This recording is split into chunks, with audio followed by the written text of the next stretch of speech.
So, where we left off, round 2, we expanded the data set from 7 Western colonial powers to 13 modern era powers, spanning the globe. The Arab trans-Saharan trade entered, the Ottoman Empire entered, Korea's 1500-year Nobi system entered, the African slave trading kingdoms entered. We brought in present-day forced labor slave systems. Spearman's Row stayed strong, right, at 0.984 for the historical data set and 0.855 or whatever it was for the present-day analysis, okay? So we or was it 0.6 something? Anyhow, I don't remember. It was high, though. It was still good. So we assigned each entity 2 scores. So the X score was our best estimate of the total number of people enslaved, or the ranking for each country with the total number of people enslaved.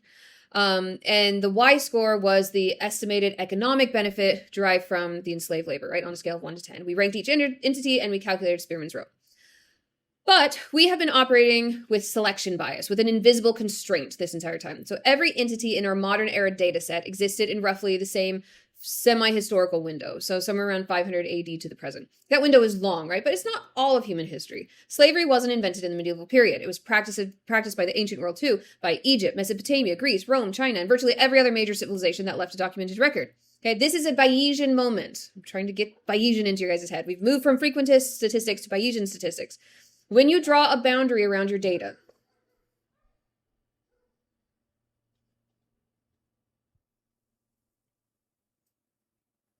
so you have your data. These are all your data points, okay?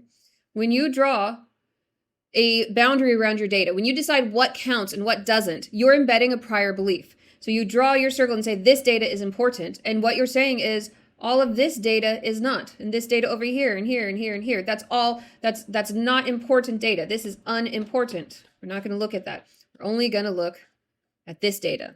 Okay, that is a prior. That's your starting assumption before you look at all of the evidence. It's your embedded prior belief. Our prior to this, well, first of all, we started with only America is important, and then only the colonial powers are important, and then only the world powers are important, but the ones who practice legal slavery. And then we looked at, oh wait, there's also illegal slavery still being practiced today.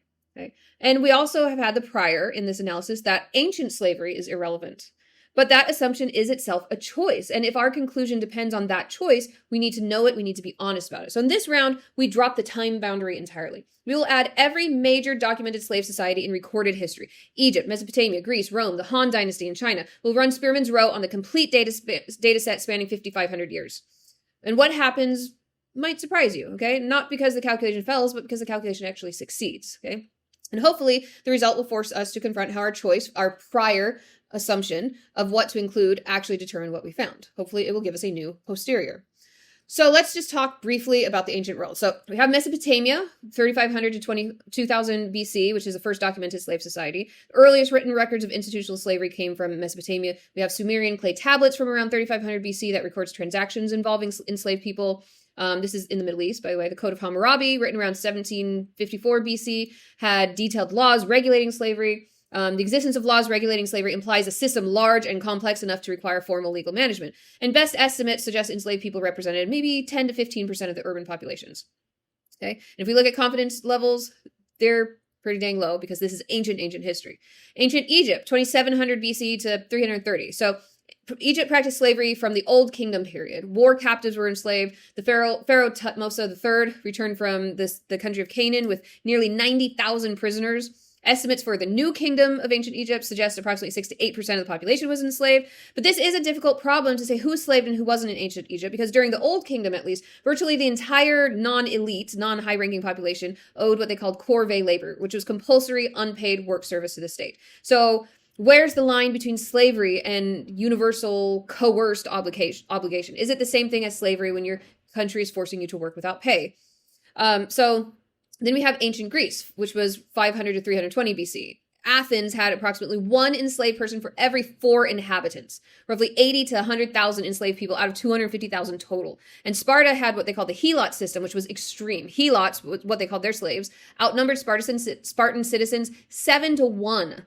Okay? And they were formally declared enemies of the state annually, meaning they declared war on their slaves once a year. And killing a slave, killing a helot, was not homicide. This is where what's that movie? There's a movie where it's declared legal to kill people once a year. It's a horror film. That's what it was inspired by, is ancient Sparta, because they were allowed to do this to their slaves once a year without getting in trouble for it. And Greece introduces really a historical paradox where the civilization that is the most famous for inventing democracy operated one of the highest slave to free ratios in the ancient world. And some people theorize that that might be why they invented democracy, because when so many people are enslaved, the idea of being free becomes very important. Rome, 200 BC to 400 AD, depending on who you ask, that's complicated. And really it started in like 700 something BC, but we're not going to get into it. Anyhow. Whatever. Dates are complicated with Rome. Rome is the best documented slave society in the ancient world. Okay? They may not have documented when their empire ended, but they documented their slavery. So at peak, approximately 1 in 3 people in Italy were enslaved, which is roughly 1 to 1.5 million out of a total population of 6 to 7 million.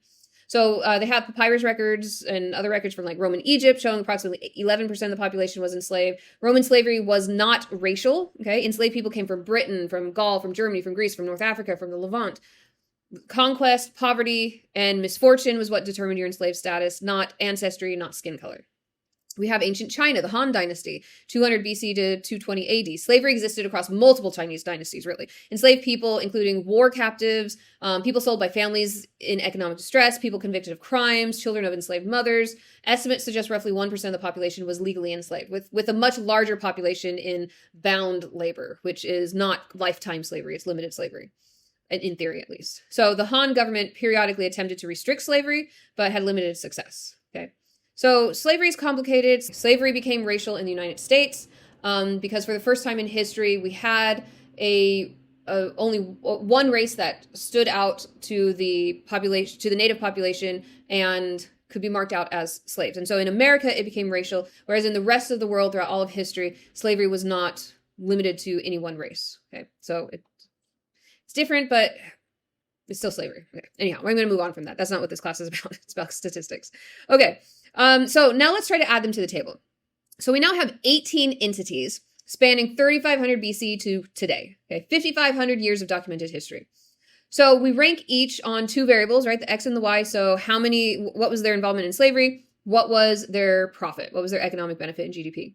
So before we calculate this formula, okay, notice your own reaction to this table. Okay, you're looking at confidence levels from very low to high. And you're looking at estimates that are separated by centuries, by millennia. You're looking at 5 different definitional contexts for what slavery is. Is it only chattel slavery? Is it modern illegal forced labor? Is it serfdom? Is it debt bondage? Is it if you're captured in war and turned into a slave, is that the same type of slavery as being born into slavery? Okay. So you're looking at all these different types of slavery, and yet you're being asked to rank all 18 on the same scale. So this is the Bayesian moment for this. You are putting what we would call incommensurable things into commensurable boxes, okay? Things that you can't really measure, or not that you can't measure, but the things that, apples and oranges, okay? Incommensurable things are apples and oranges. They're 2 different things, and so you can't measure it by the same standard. And yet we are asking you to measure it by the same standard, okay? So it's very difficult. If you proceed with this, you're making a choice to say that these systems are comparable enough to merit a common measurement, that they are similar enough that they can be measured in the same way. Okay, so if you believe that being born into slavery is worse than being captured as a child in a Roman attack on your village and then spending the rest of your life in slavery, or if being born into slavery and spending your entire life as a slave is different than being captured by the Romans and put into a silver mine to work for slave labor and dying within a year of that, if you're saying those are the same things, then we can proceed. If you think they're different, you can't proceed with this statistic. So this isn't neutral, right? This is goes back to your priors. This is to your beliefs. It is a prior belief that's embedded, that you are embedding into the method. You are putting your beliefs into statistics. Okay. Now we're going to go ahead with this because I personally think slavery is slavery is slavery. That's my personal belief. And since I'm your professor, I get to force you to do this. But we're going to discover what that prior belief costs us, okay? Or what it costs the people who are enslaved. Okay, so let's explore this table that we have. So we have 18 powers spanning from 3500 BC all the way to the present. 5,500 years of documented history. We rank each on 2 variables. X is the involvement in slavery, and Y is how much money they made off of it. And then we're going to calculate D, the rank difference, square it to get D squared, sum it all up, okay? So just let's look at it really quick. We have the power, the era that they're in, the amount, the estimated enslaved in millions, and their rank for their involvement. So Mesopotamia was the second most highly involved of all 18 of these powers. Ancient Egypt was the 3rd, ancient Greece was the 5th, ancient Rome was the 7th. The Arab, Trans-Saharan, East African slave trade was the 13th most involved. Ottoman Empire the 9th. Korea was the 11th most involved out of 18. Dahomey and West Africa the 9th. Portugal is still up there at 12th, but it's not number 1 anymore. Britain's 10th, France 6th, Spain 5th, Netherlands 4th. United States is 11th, so again, up there. United States, probably surprise you, they rank 3rd, okay? And Denmark is the least involved of the 18 most powerful slave powers worldwide in all of history. Okay, that probably surprises you very much. Now, the United States is interesting because we only imported about 400,000 to 500,000 slaves. We only brought that many over from slavery. However, we had a lot more that were born here. Now, you would have to decide, do you want to include the ones who were born here as well as the ones that were purchased and brought over from Africa? What counts towards that final slave number that you want to include in your statistics? Again, see how complicated all of this is and the selection bias that can potentially happen. So that's something that you would have to decide. For this round, I have decided to only count the imported ones, and I tried to find information for the other countries for imported rather than born in the country, but this is very much a U.S. phenomena versus other countries. We had many more slaves born in our country than other countries did, and we're going to talk about that in round 5. So we'll get there soon. We'll talk about why that's important and why I chose to leave it out, but this is just what we're going to do for now.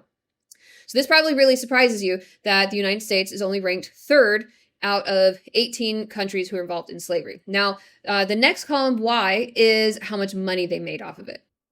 So if you look at economic benefit ranking, Denmark was least involved and they ranked the lowest.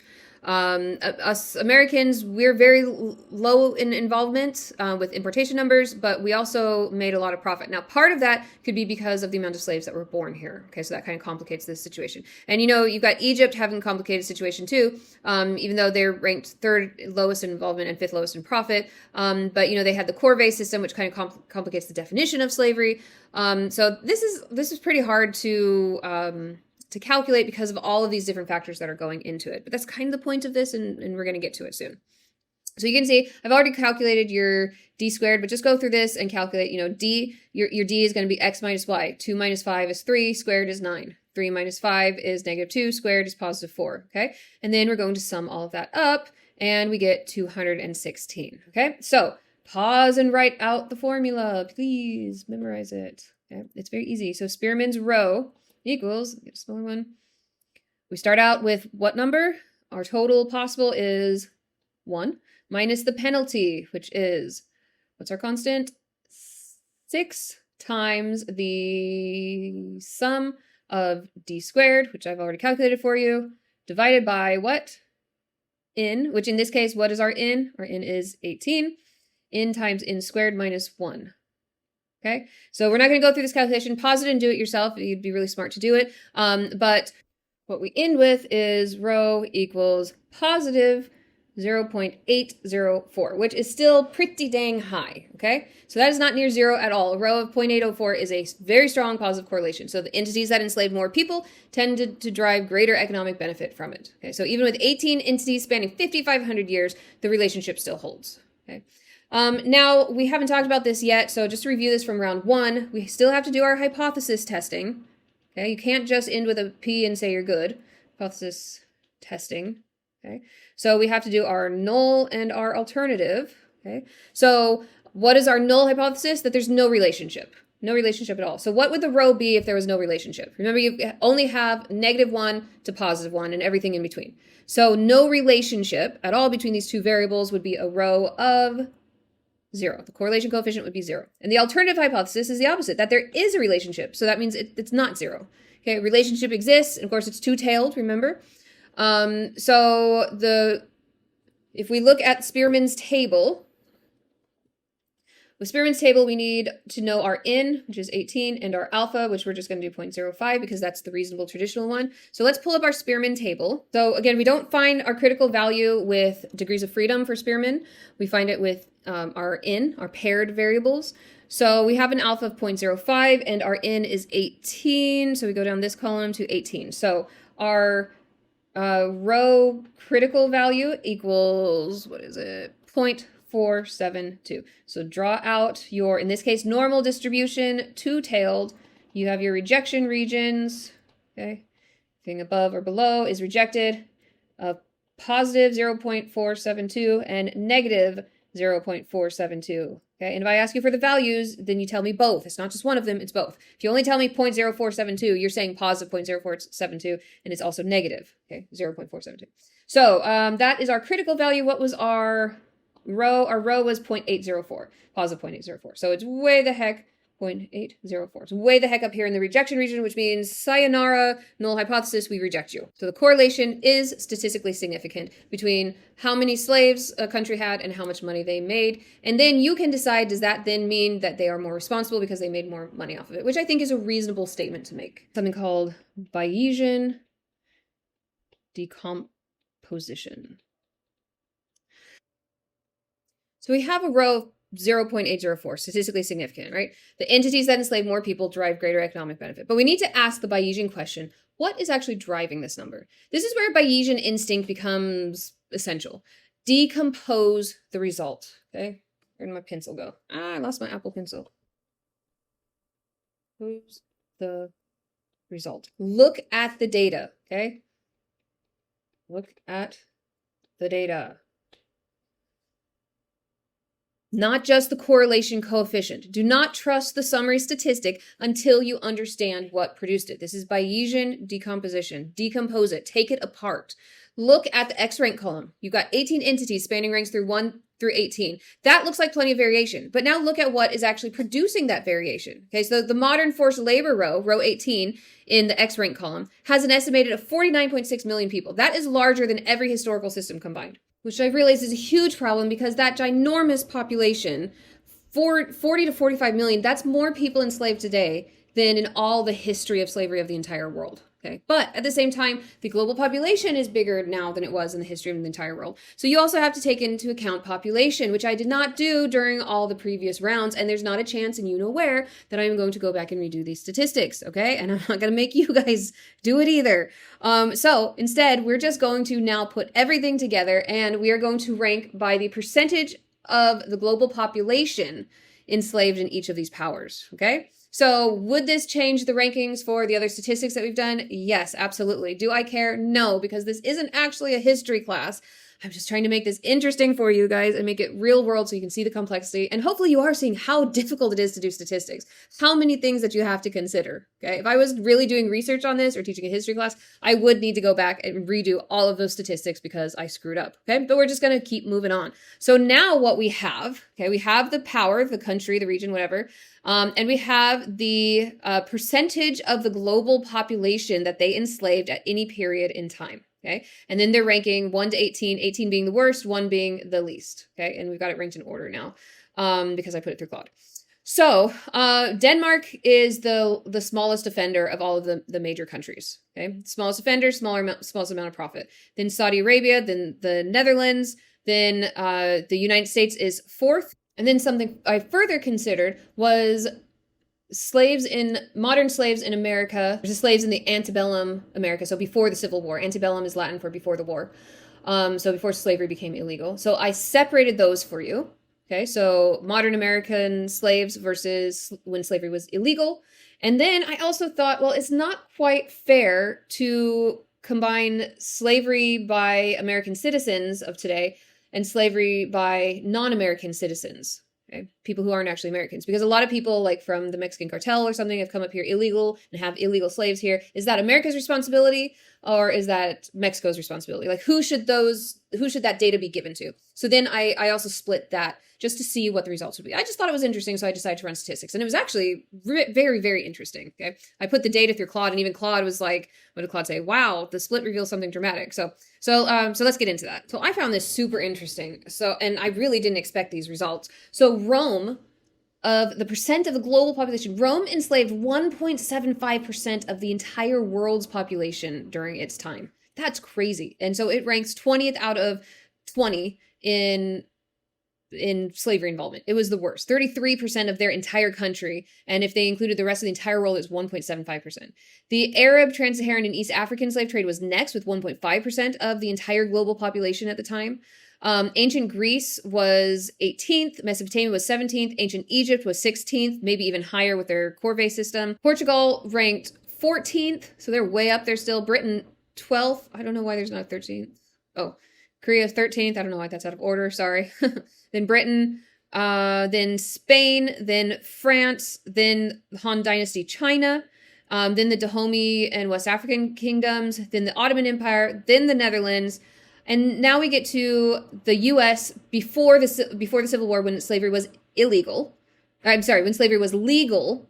We, of all countries throughout all of history, we are the fifth.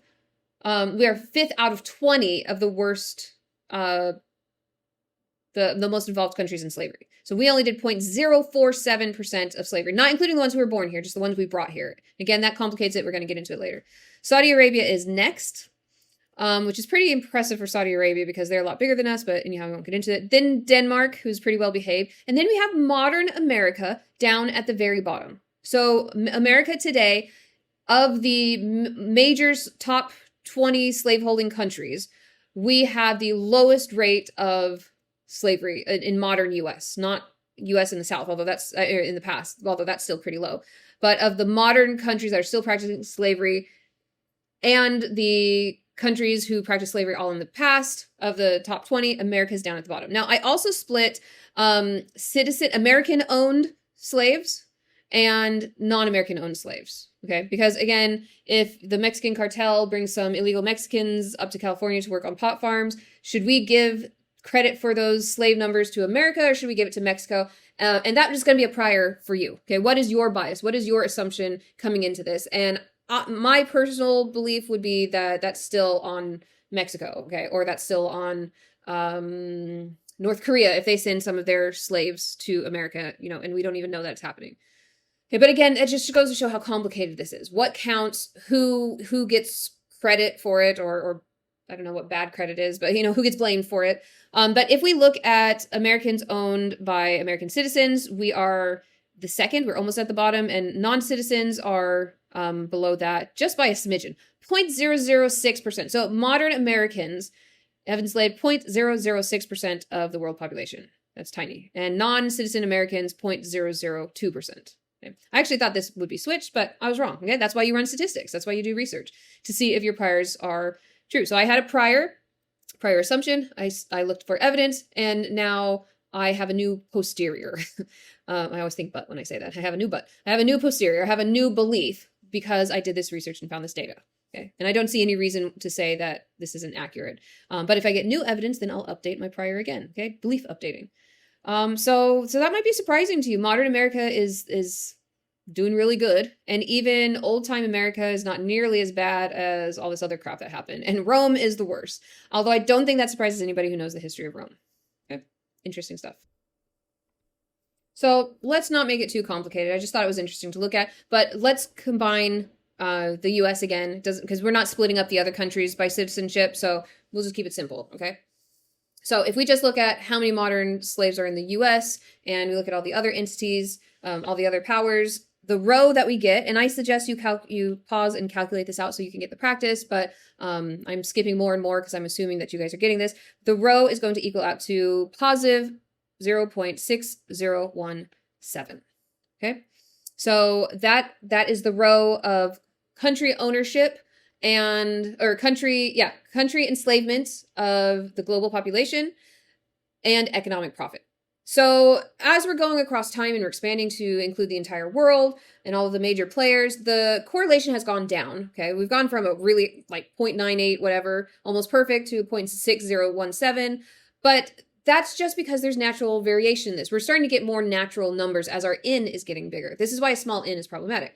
So this is more what we would expect to see, but a 0.6 is still very large. Okay, remember Cohen's guidelines, 0.5 or above is considered large. So this is still a very healthy correlation, or unhealthy because of slavery, but you get what I'm saying, okay? It's still a very strong correlation, right? So the idea that the more slaves owned, the more money a country made off of them, and then perhaps we then go to the conclusion of the more reparations are owed, that makes sense. Okay? But it might surprise you, might change your prior to now consider who actually were the countries that made the most off of it, who actually were the countries who enslaved the most.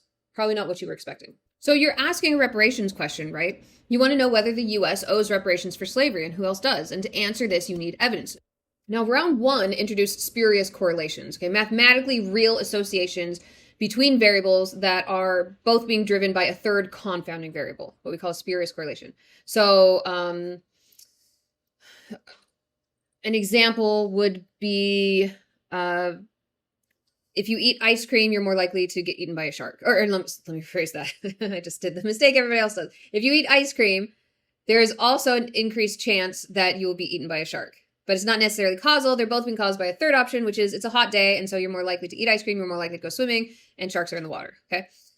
So the full historical data set that we just looked at produces a spurious correlation kind of at the largest possible scale. Civilizations that existed during the same era share a common historical context, common economy, common structures. They're exposed to the same technological constraints, the same level of economic development, the same regional political dynamics. And these shared conditions affect both their slavery involvement and their economic output. So when you compare ancient civilizations against each other, you're comparing entities existing in basically the same conditions. But when you compare ancient civilizations with modern ones, you're comparing entities whose differences are different on every variable: population, technology, economic complexity, documentation. Okay. So how is that the same thing? That's what a Bayesian would ask. Are we actually comparing the same thing? Is there a real relationship? Our prior belief coming into this is that these systems are comparable enough to merit correlation. And is that true? Right? There's a lot of people who are going to say no. Some people are going to say yes. Let's just be precise about what we've discovered doing this.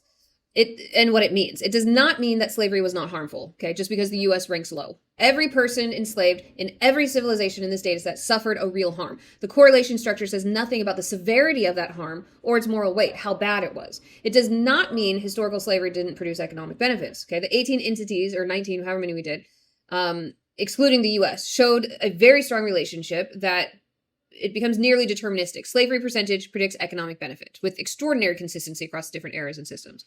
What it does mean is that slavery was nearly universal across major human civilizations, and when it existed, the percentage enslaved correlated with economic benefit. And that might be disappointing, but Bayesian statistics says we take the new evidence and we change our beliefs whether we like it or not.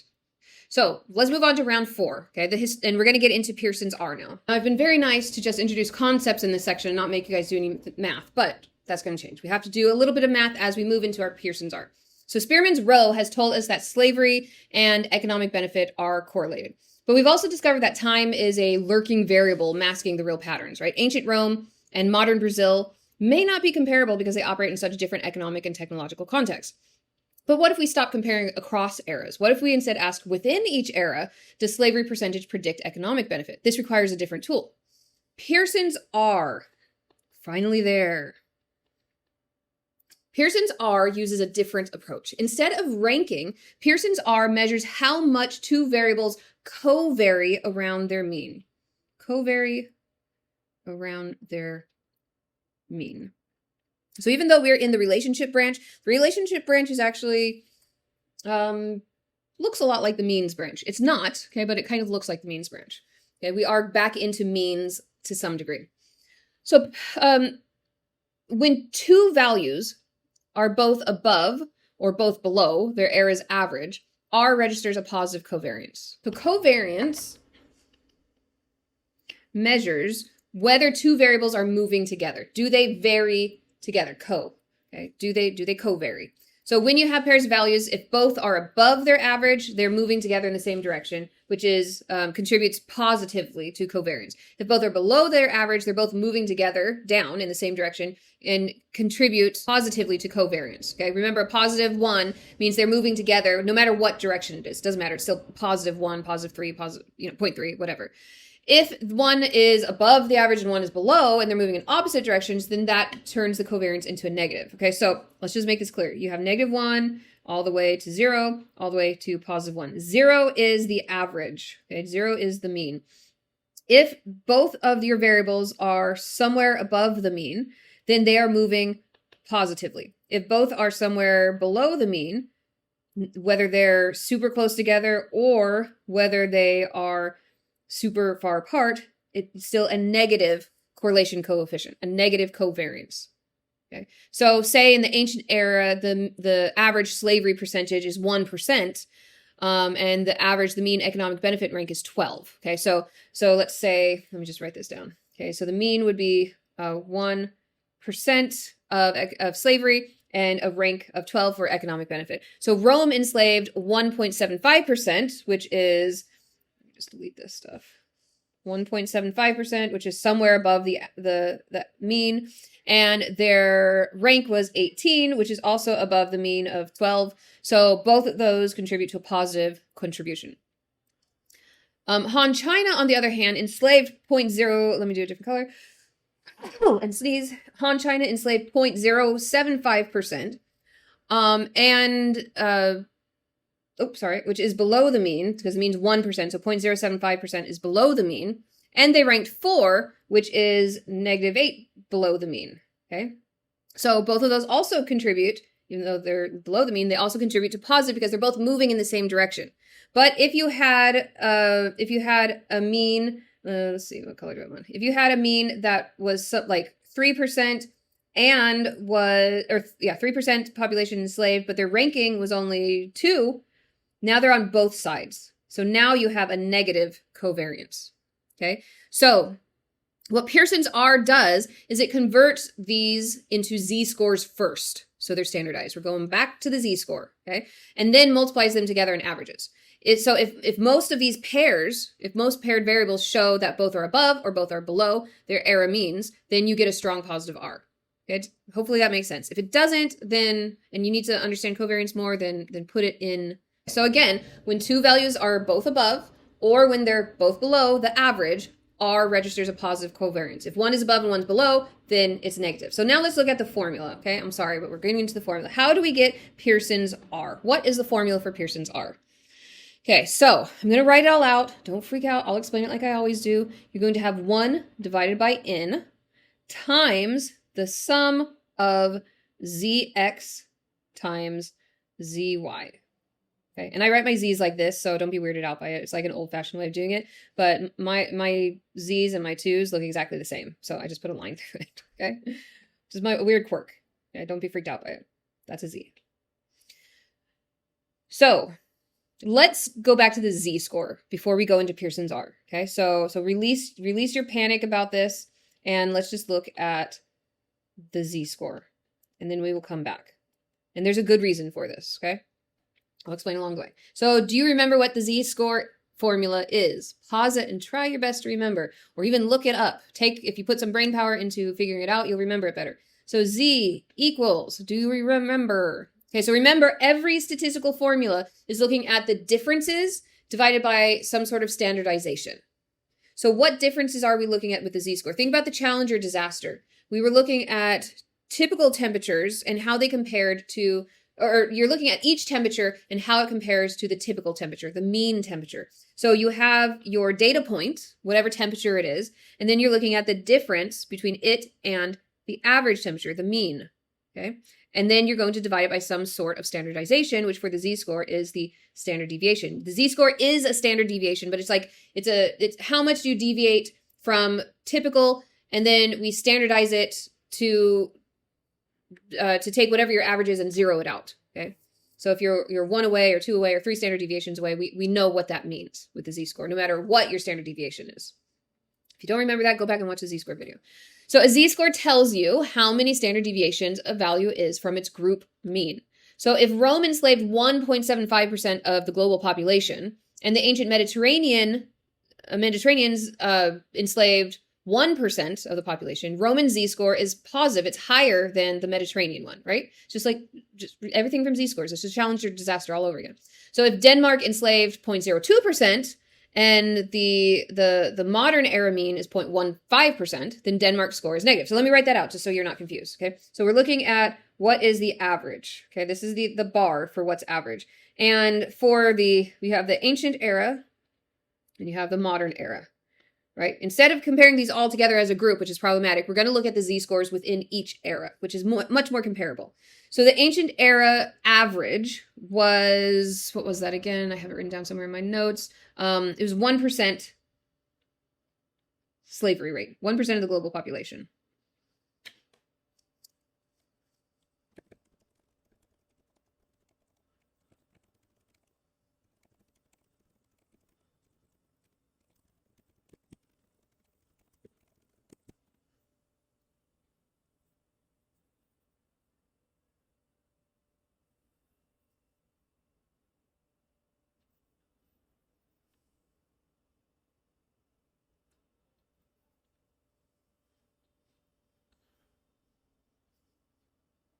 And actually, you know what? I'm being a little bit sloppy because I just put this information into Claude and didn't double check. So I just double checked, and it's not 1%. It is 0.785% precisely.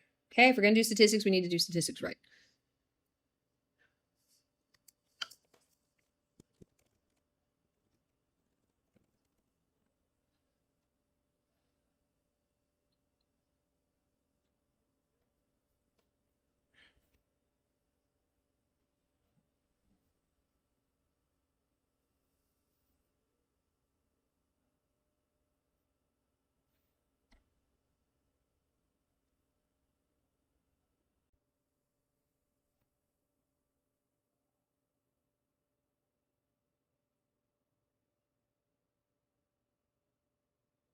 So if Rome enslaved 1.75%, that's above the average. Okay? It's above the era mean. Okay?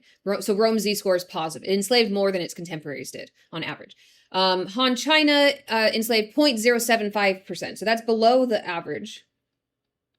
So they have a negative Z-score, right? It enslaved less than its contemporaries did. So Pearson's R multiplies these standardized Z-scores together. And when both Z-scores are positive, they're both above the error mean, or they're both negative, they're both below the error mean. The product is going to be positive. It doesn't matter if they're both above or both below. The idea is that the correlations are moving together. Okay. So when one is positive and one is negative, however, they're moving apart. They're moving in opposite directions. So now the correlation, the R score, is going to be negative. Okay.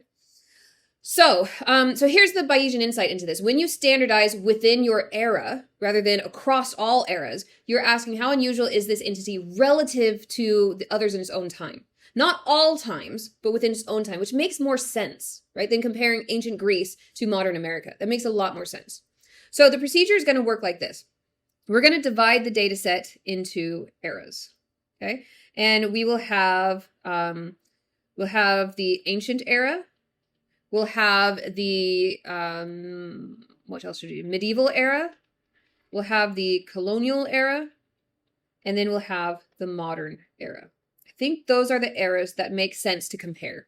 Okay. And the line down the middle is going to be the average. So we're going to divide the data set into eras. We're going eras, not errors, eras. Then we're going to calculate the mean. Okay. So calculate the mean. We're going to the mean and the standard deviation. And we need both for Z-scores. In this case, we're going to calculate the mean and the standard deviation of slavery percentage within each era. And then also do the same for economic benefits rank. Okay, so before we get started with the actual calculation, we need to realize that Pearson's R is a tool. And like all tools, it has requirements, or what we call assumptions. And if you violate the requirements, the tool breaks, or even worse, it gives you an answer that looks like it's correct, but it's wrong. So what are the assumptions? There are 5 assumptions for Pearson's R. Assumption 1 is that the variables are continuous. Okay, so Spearman's row, we were working with ordinal data, right? We cannot do that with Pearson's R. No ordinal data like we had before. So continuous means that the variable can take any value within a range. Height is continuous. 5'6", 5'6.1", 5'6.1.0001. Income in dollars is continuous. Ranking countries are not continuous. Rank 1 and rank 2 have no meaningful difference in distance, and it could be completely different than rank 2 and 3. Okay, so ordinal does not work for Pearson's R. Assumption 2 is that the relationship between the two variables you're comparing is linear. So linear means that as X increases, Y increases at a fairly constant rate.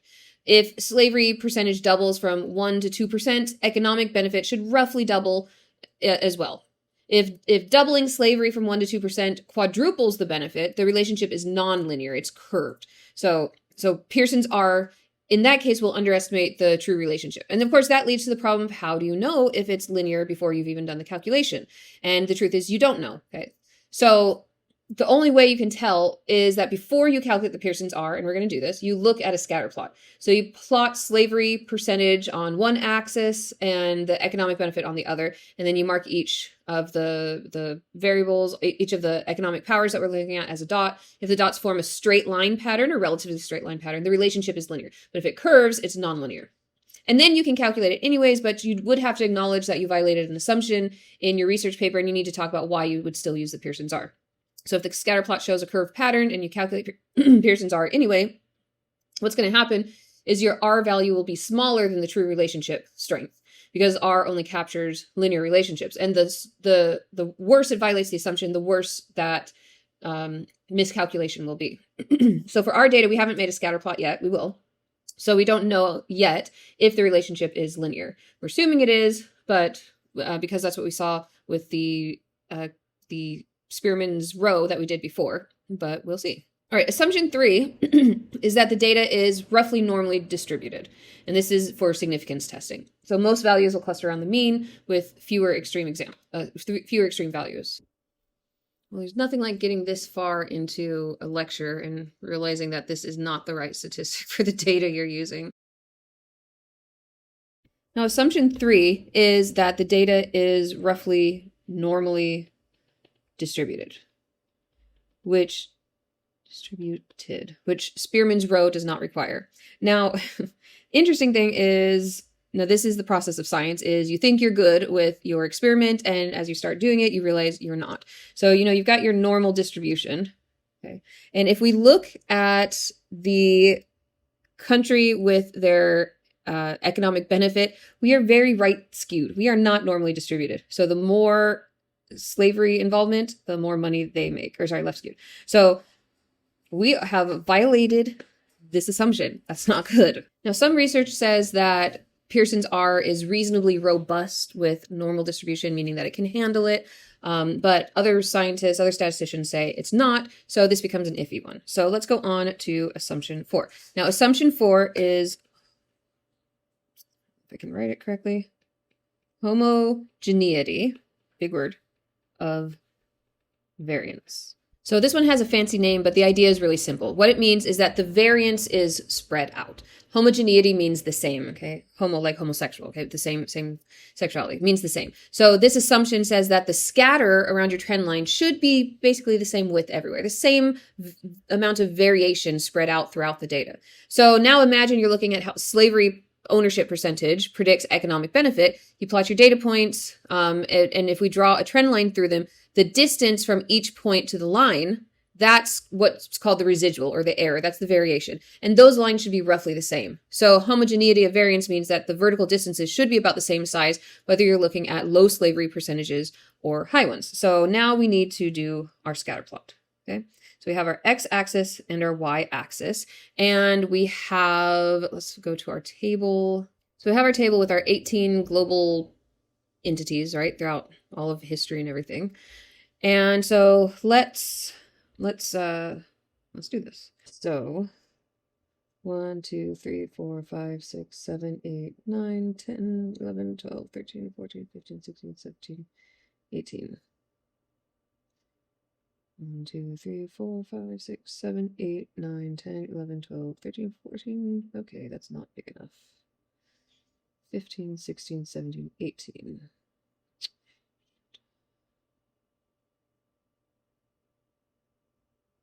There we go. If you're worried about you being bad at this, you can be inspired by how bad I am at it. 1, 18, 18, 1, 2, 3, 4, 5, 6, 7, 8, 9, 10, 11, 12, 13, 15, close enough. 2, 3, 4, 5, 6, 7, 8, 9, 10, 11, 12, 13, 14, 15, 16, 17, 18. Okay. So obviously you fill this all in, but I'm just trying to do it fast so that we don't take forever on this. All right. So Denmark is, so this is the x-axis, which is the percentage of global slavery that the country had, and this is the amount of money, right? So Denmark ranked 1 on involvement, so they were the least involved, and also they made the least amount of money. Should probably actually start at 0.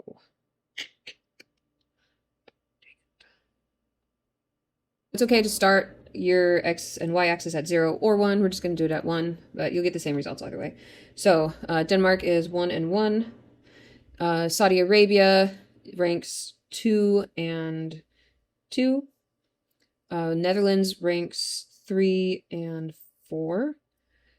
United States is the 4th most involved, and they are the 5th in economic profitability. Ottoman Empire was 1, 2, 3, 4, 5th, and they ranked 6th. Dahomey West African kingdoms were 6th, and they ranked 7th. So we've got a very linear relationship so far, as we expected. The Han Dynasty was 7th, but they ranked, let's see, 7. This is why it's useful to actually write out the numbers and not be lazy.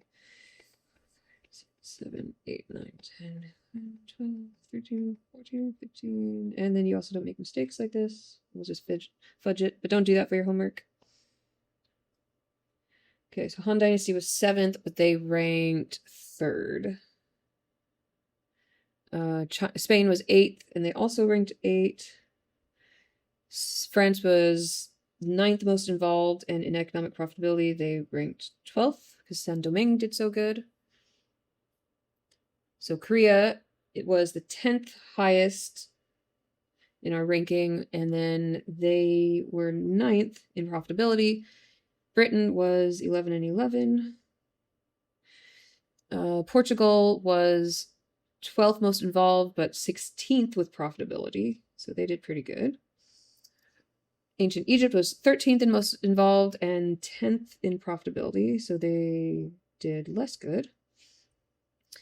Modern forced labor was 14th in global population of enslaved people, and they were 18th in most profitable. So we're getting more outliers as we go along. Mesopotamia was 15th, but they ranked 13th in profitability, which I think is there. I might have messed up. Ancient Greece was 16th, but they ranked 14th. And then Rome was the top dog with the most slaves ever in all of history and almost the most profitable as well. Oops, so it should be there. Which probably doesn't surprise you if you know anything about ancient Rome.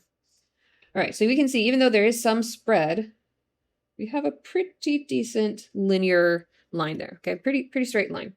So if we go back to the homogeneity of variance, the residual, let me write this out, the residual, or the error, oops, what did I do? Is how far each of these dots is from the line. So some of them have quite a lot of residual and some have basically no residual. Most of them are very close to the line. Okay. So is the distance from the dot to the line the same, or is there a lot of variation? Well, it actually looks like there's quite a lot of variation here.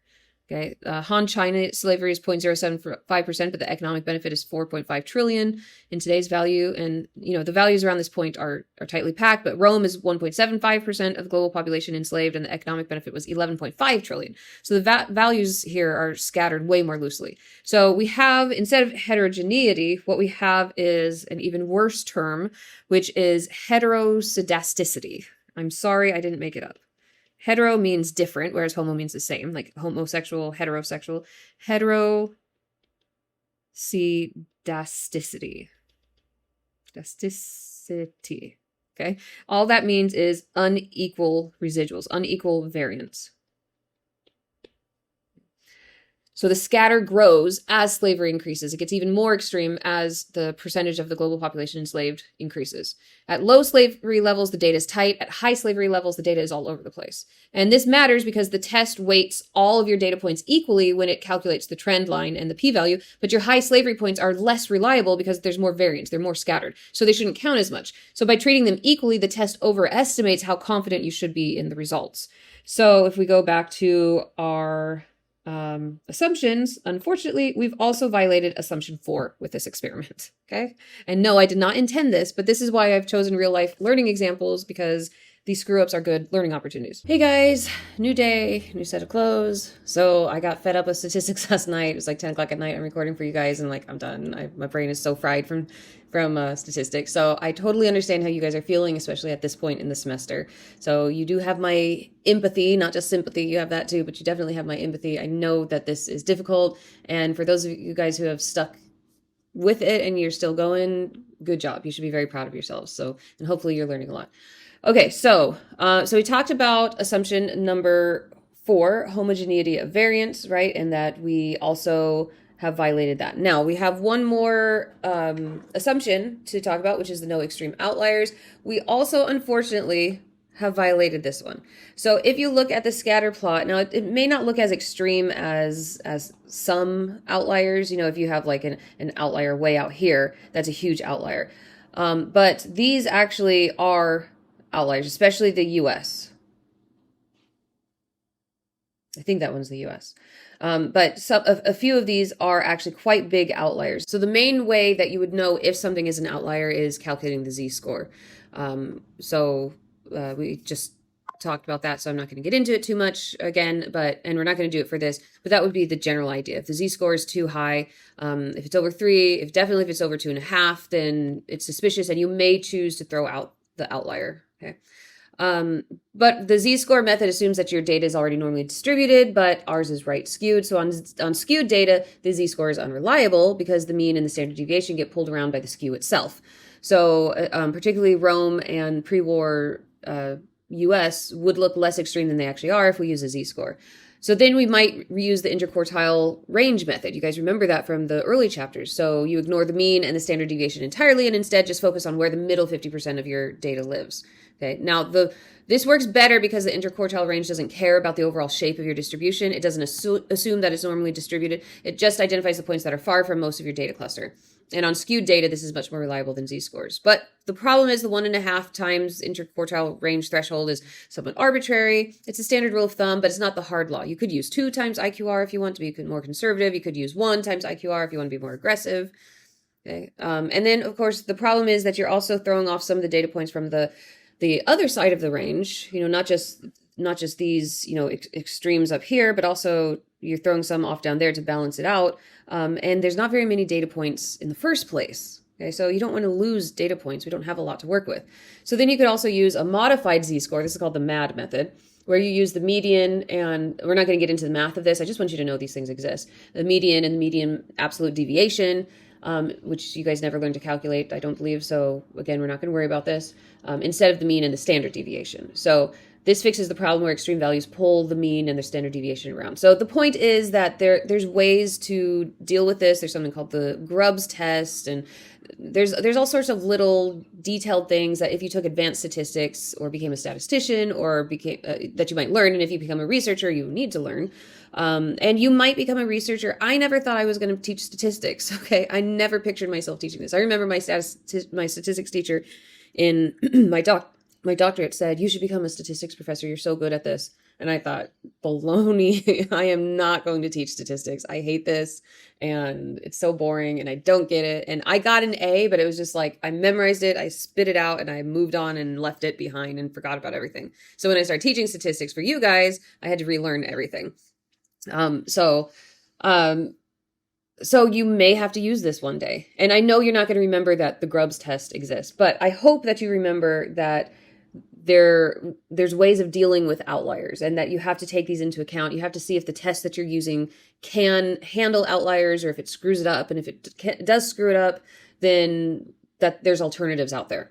And then because you just know the concept, you can then go and look these things up. You can get on ChatGPT or Claude or whatever and ask, what do I do in this situation? Which, by the way, it is not the greatest at doing at this point, okay? So if you do research in the future, hopefully AI is better by then as a tool to assist you. But at this point, do not rely on AI to help you through this stuff. It can do some of the basic things, but it's not very good at it yet, okay? And I don't know how long it'll take, because to do statistics, you have to have a lot of information that works together synergistically. It all works together. I don't know how to explain that. it impacts each other. All the pieces of information impacts choices and so on. And there's so many choices to make at one time that AI just craps out at it. It doesn't have the power to do that much thinking yet. So you have to be really careful. This is why you need to learn things and not just depend on AI, because when things get complicated, AI can't handle it. It may be able to one day, but you still need to know enough to catch it when it makes mistakes. Because even at the speed AI is developing, it's still probably going to take years before it's able to do these really complex things like you would see on Star Trek or some sci-fi sort of show. Now, the most typical way a researcher deals with something like an outlier that has the potential to screw up their statistics is they either keep the outlier in their statistics, and then acknowledge that it exists. So you say, the pre-Civil War US is an extreme value, but it is a real value, and here's what it represents, and here's how it could screw up our findings, but we believe it's important to keep in the statistics. Or you could remove it and also explain why. The modern U.S. slavery data point, for instance, it's a contemporary issue. We don't have a lot of information about it, so it's low confidence. So we're saying it's outside the scope of this analysis, and we're removing it because of these reasons. Or even better, you could run the analysis both ways. So you show the results with and without the outlier. And if the conclusions change dramatically, then you know that the outlier matters, the reader knows that the outlier matters, and that's the whole point of research, is to share these findings with other people. They can read about it, and you want them to know the full story. And that story is really important to know with and without the outlier, to know how an outlier influences the data that you've collected, whether it's in our little study that we're doing right now or some future research project you're doing. Now the question is, what are we going to do? Am I going to go back and re-record this entire lecture so that I have something that works for you guys? Heck no. Okay, we're not doing that. So instead, what we're going to do is we're going to look at a different data set. Now, what we could do is we could just use different tests. Okay, we don't have to use, we could go back to using Spearman's row with ordinal ranking. Okay, but ordinal ranking, it misses a lot of information. It isn't as exact. And I'm a teacher, so I'm supposed to be teaching you Pearson's R at this point. So we're not going back to Spearman's row. Okay, we could,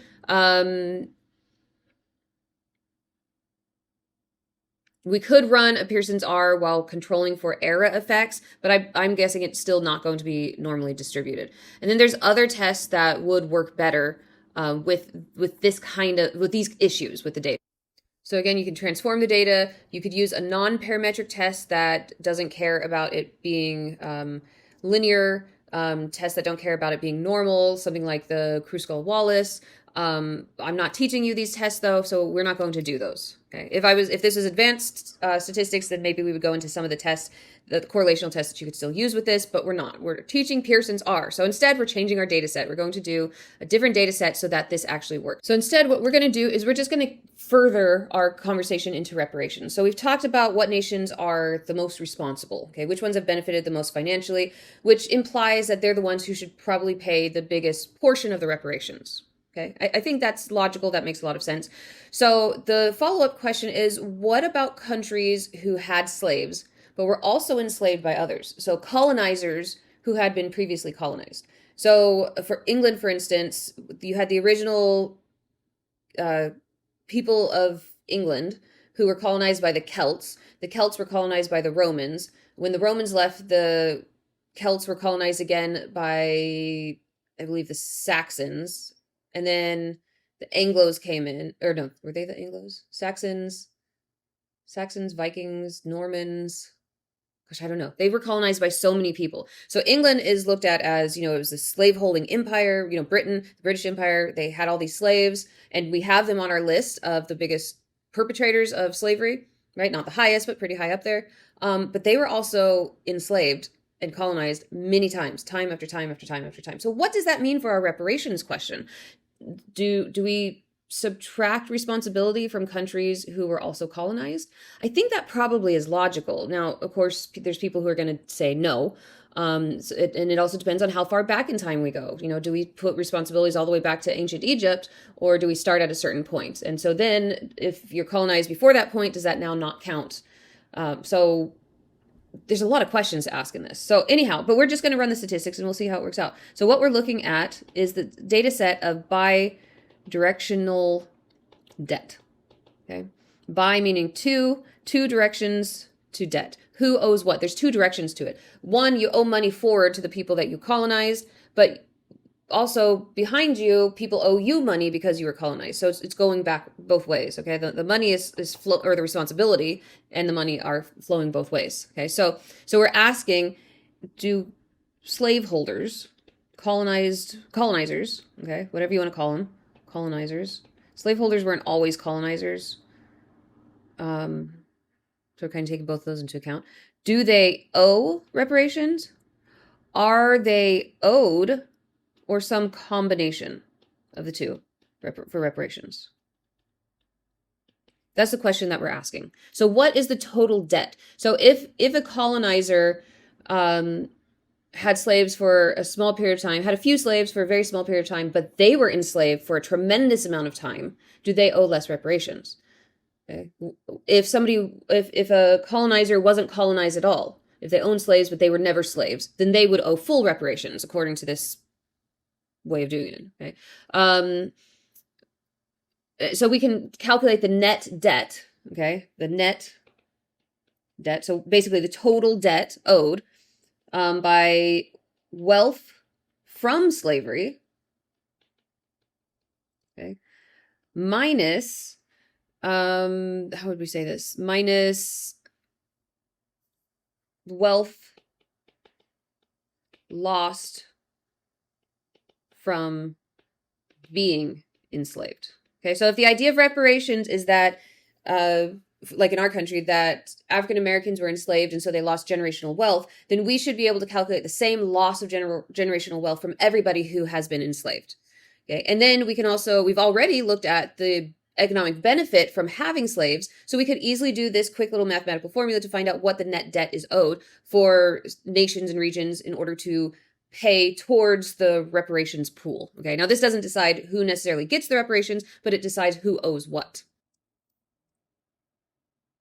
So when we do our scatter plot for this, it'll be something like on the x-axis will be wealth from slavery, and wealth lost on the y-axis due to slavery, something along that line. So now let's look again at the assumptions and make sure that we're not violating any of them. So what would these variables be? Let's just go back to here real quick. So wealth gained from slavery or wealth lost due to slavery? Let me just write due to slavery. So we talked about this before, but both of these are ratio variables, okay?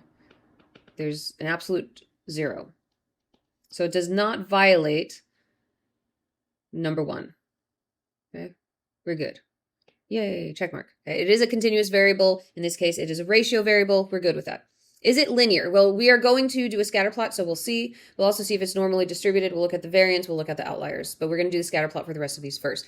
Now, as we are building this scatter plot, okay, we have to make some decisions. We have to operationalize our variables, and this is where a whole heck of a lot of arguing will also come in. So number 1, which nations, regions, entities should we include in it? Should we just focus on the major slaveholders? Should we cast a wider net and include the minor ones? Should we, how far back in time should we go? Should we look at ancient Rome and Egypt? What about how do we handle modern day illegal slavery?